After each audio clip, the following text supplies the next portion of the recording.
and our lives and our children, but these bums ain't listening to nothing because it's money, money, money. We can't stop that. People need to work. Well, give them some other kind of work. Let's do this and let's do that, right? And the people that don't have much sense, we have to mine and use this because we don't have any other work. That's because they got all the money and they told you that you can't do nothing else, right? We can do all kind of stuff here on earth and help the earth and save the earth. Because just being a semi-naturalist, hey, personally, I'm almost certain if these people don't get this stuff together, the earth, I don't know how they don't get it. I don't know. Maybe y'all might know or we can discuss it. I don't know what's wrong with it. But I know the root of it is money. We have to have more money. And it's not the people that's saying that. They want a place to stay. They want this. The government we can now provide all the needs for the human being with 3 or 4% of the people working. Right? And doing a good job at farming. They don't have to use herbal fertilizer. They don't have to do, they can take care of business on this earth. They can expend parks and greeneries. We said 1 million trees for the Bay Area, 1 billion trees for America, and 1 trillion trees for the world. That's from the Carbon Defense Department, that's years ago, but that's what we have. Everybody don't know it, but we have a Carbon Defense Department. You know, and our solution to carbon is 1 million trees in the Bay Area, 1 billion trees in the U.S., and 1 trillion trees around the world. That would solve some of the problems. Right? Solve some of the problems. But it's a little hard for you and I to do that.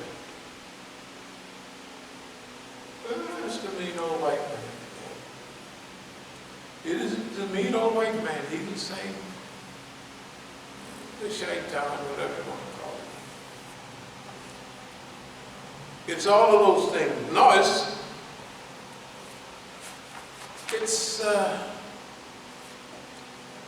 our nafs.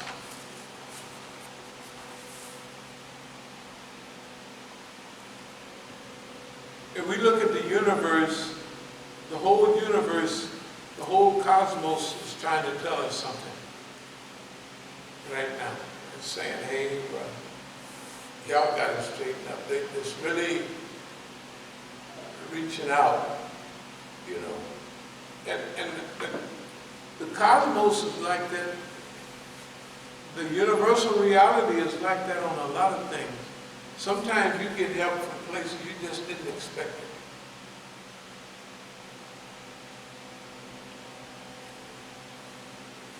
We know it's Allah, but people call it the cosmos. It's trying to help us.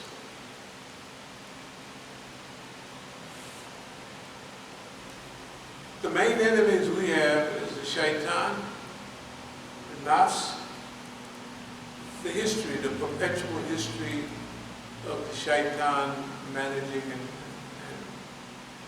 interfering with our lives, the negative mental attitude. But on the other side, we have Allah. When Allah got you covered, you covered. The angels are always, they're recording, but they're heading always toward the good. Right? The shaitan is heading toward negativity. The shaitan is having a field day because the people follow their nafs. But what about when there's a discipline in the human family and self-control, certain spiritualities, and then they're able to control their nafs. There's a broadcasting system going on all the time. Allah is sending out messages all the time. The angels are sending out messages. The environment is sending messages. Whether it's a cool breeze or whether it's a hot sunlight. You know, you have your radio turned on and you got it on just the right station. It comes in clear, precise. But if it's off base a little bit, you get static. And I think a lot of us are picking up messages, but it's static, static, static. We want to fine-tune our receivers so we can pick up the message loud and clear. Because there's another side to history. There's a part of history that says that the human being can do things so brave and so wonderful that it's unbelievable.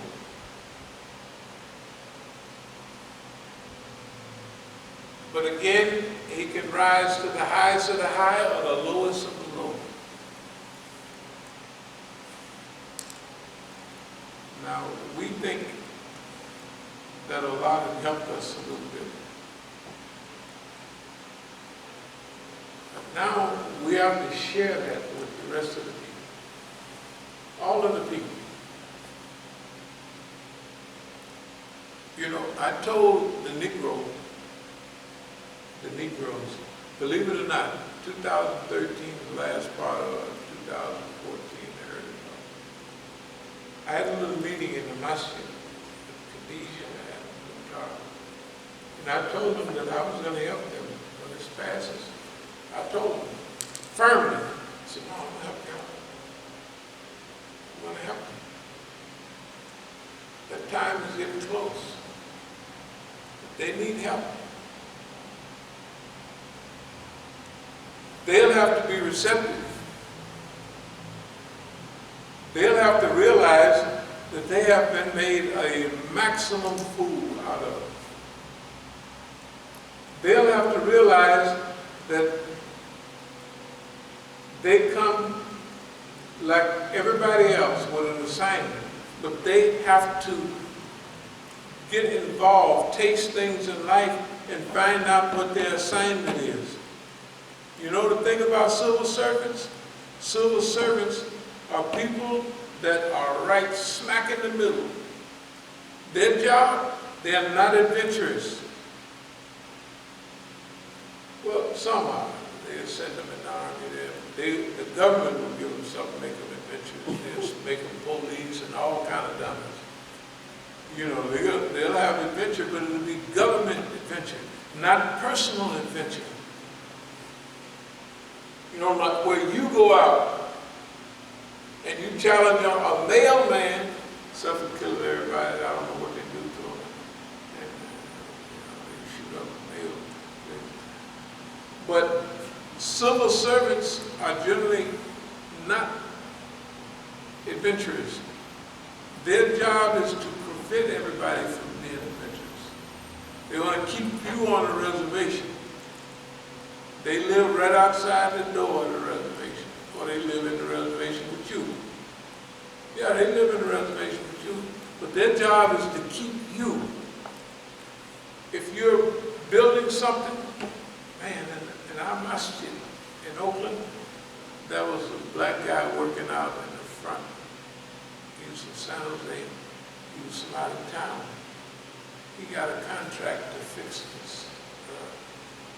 The side, the street, dig in and do something. The inspector came by, and I saw the guy digging it up again. I said, what happened? He said, I'm from San Jose. And the inspector said I was off just 1/4 of an inch. So wouldn't nobody know that? That is right. So Because I guess you won't be back in Oakland no more. No, I'm not coming. It cost me too much. He lost money on the job because he had to redo it again. An inspector downtown, you'll do the same thing to almost everybody. Why? Because you're adventurous. You're renting you're buying a place, you're gonna fix it up and sell it, and you're gonna make some money. You gotta hustle. He don't want you to do that. He wants you to really pay for that. He might be jealous.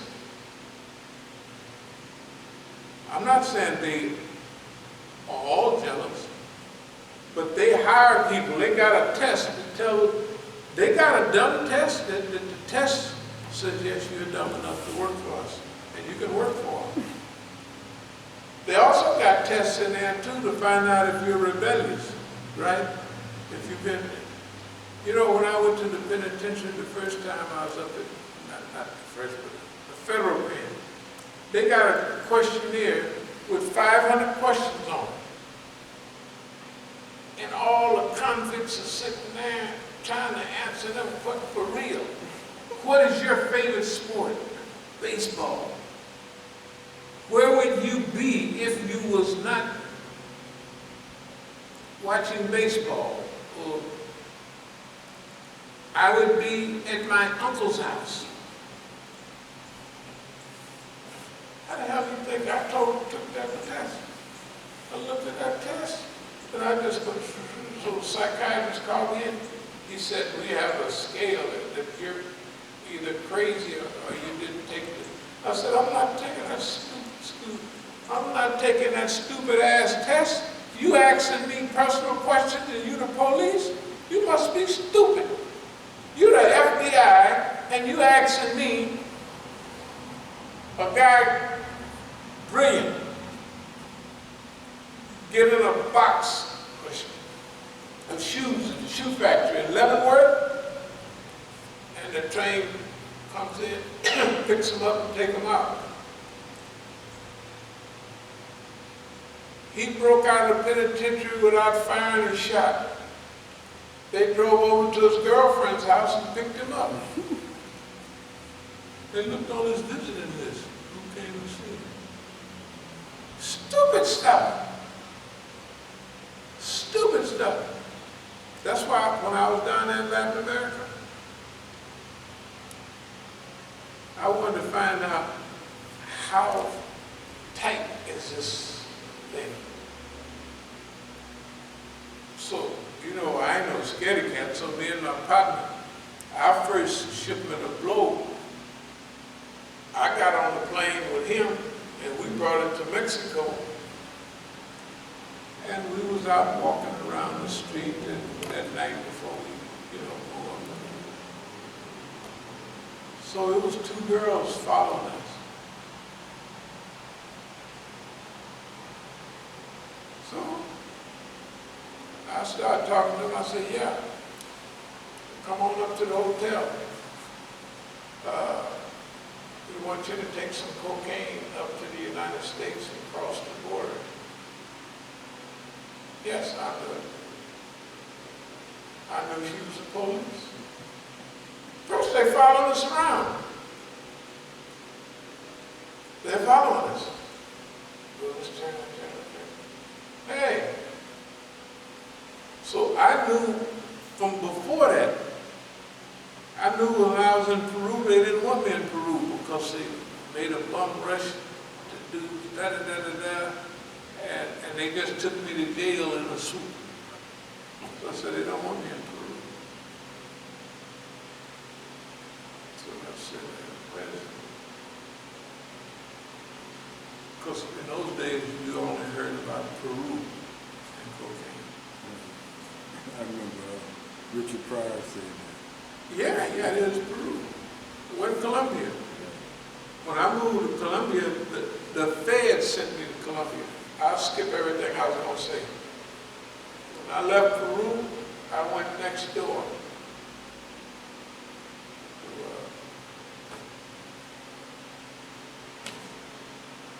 Anyway, I tell you, the high altitude, But I went next door. And I was hanging around in Cochabamba and a couple more places. So,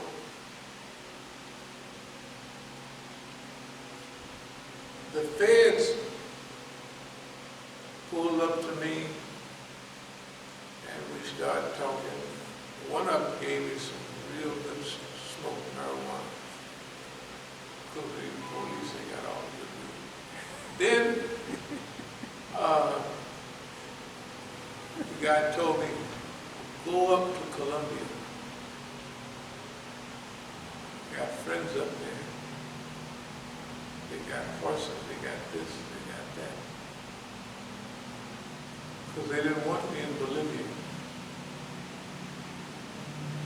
Not that they had just killed Che Rivera there a few years earlier, and they had pictures on display where they killed him. I said, I don't know if I want to be here.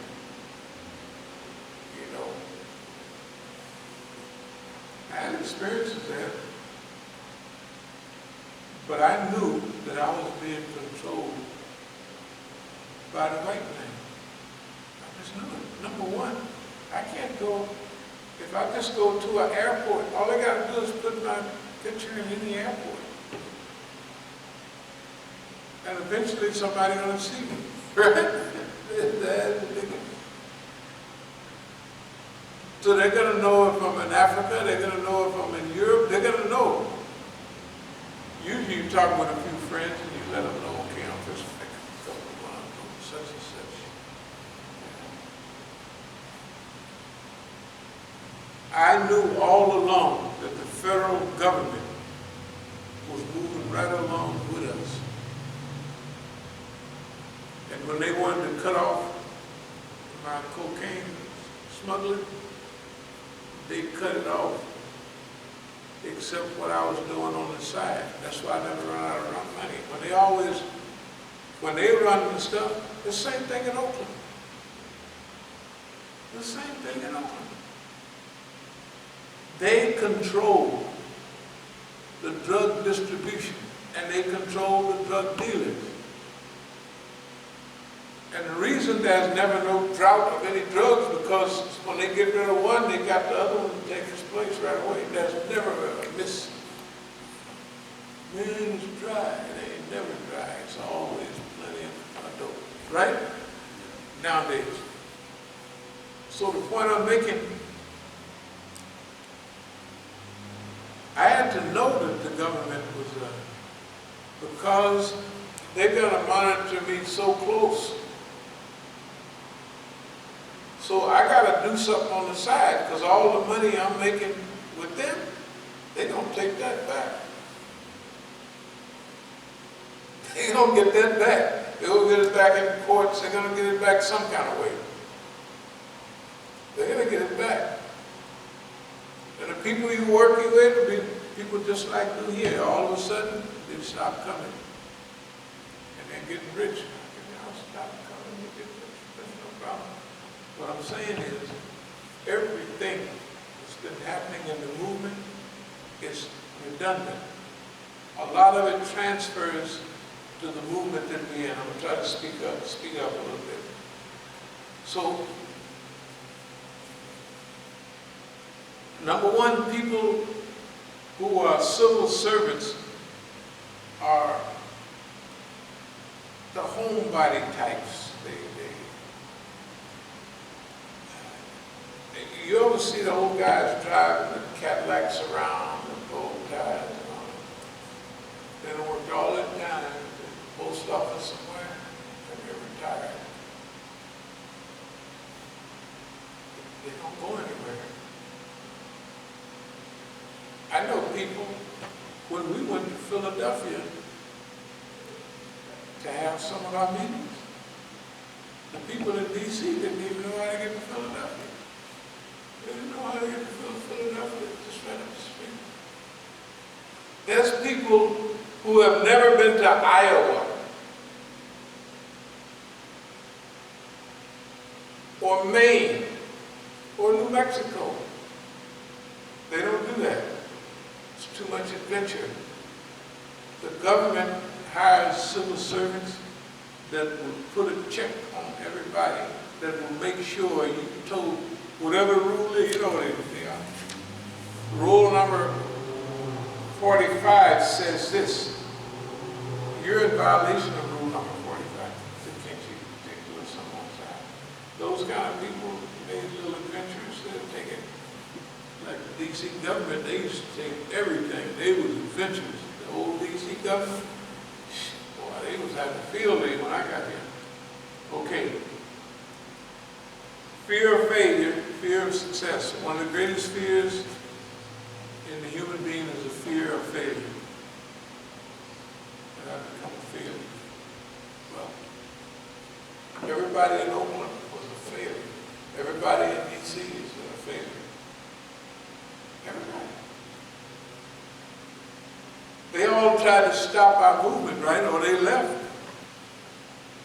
And it's not one or two, or it's not one time, it's repetitive times. They failed. They failed badly. Now they fail so bad that it's all, we might modify it a little, but we're asking questions this time. We're asking questions. We're just self-debating how far we'll go. Right? With all of these questions, well, why did you do this? Why did you do that? Why did you run up and down the state talking for the immigrants? And why did you try to pretend that you was smart and I was dumb in front of everybody? How you do that? And you ain't got no sense. Why you do that? Well, that's all the way they'll always do. One way you can tell by police, he always got the in on everything, and he this, that, and other, or he's playing dumb, or what have you. And me, when I was in South America, what happened in Africa, because they couldn't, they was playing like, hey man, the white boy from Canada, the dude, he's supposed to be smart, got all the girls, and everything, somebody come around us, they was looking at me like I came from the woods somewhere. Well, all I did was played on that.